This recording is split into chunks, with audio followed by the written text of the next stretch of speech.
Catherine Kuhlman, si tu l'avais connue à l'âge de 50 ans, tu n'allais jamais la suivre. Elle sortait avec un mari d'autrui, Catherine Kuhlman. Un homme avait divorcé pour des mauvaises raisons. Elle aussi, elle divorce. Elle va vivre avec cet homme-là. Catherine Kuhlman, elle était évangéliste, elle servait Dieu, elle prêchait bien.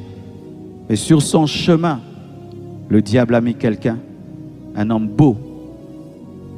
Elle est tombée amoureuse de cet homme, tellement amoureuse de cet homme, qu'elle a oublié ses principes, qu'elle a oublié la parole.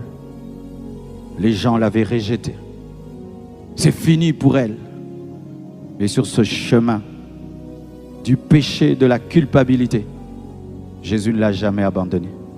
Et Jésus la cherche, l'a cherché, l'a cherché. Celui que tu rejettes, Dieu le cherche. Et un jour, elle voit un panneau sur lequel était écrit « Stop ». Et le Saint-Esprit utilise ce stop pour parler à Catherine et lui dit « Tu dois t'arrêter maintenant, choisis ». Elle se répand, elle se sépare de ce mari d'autrui. Une onction exagérée tombe sur elle. Elle devient l'une des femmes les plus utilisées dans l'histoire de l'Église. Et aujourd'hui, presque toutes les femmes veulent être des Catherine Kuhlman. Mais si tu l'avais rencontrée à 49 ans, tu allais la tuer.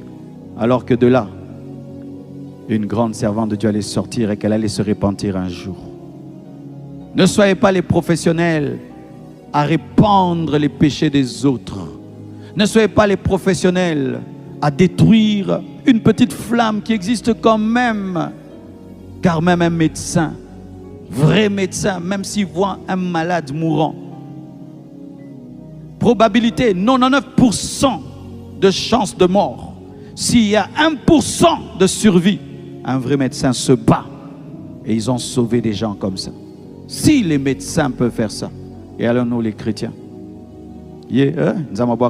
ah bon? Tu es devenu vice-dieu. Tu es devenu vice-dieu. Si tu étais là quand Pierre avait régné, tu aurais voté quoi? Qu'il prêche le jour de la Pentecôte. Lui, il ne peut même pas prêcher le jour de la Pentecôte. Il a fait le mal. Mais qui a été choisi? Celui qui a régné. Celui qui devait prêcher. Parce que Dieu voulait fouetter Satan au travers de la personne qu'il a régné. Que Dieu te bénisse abondamment.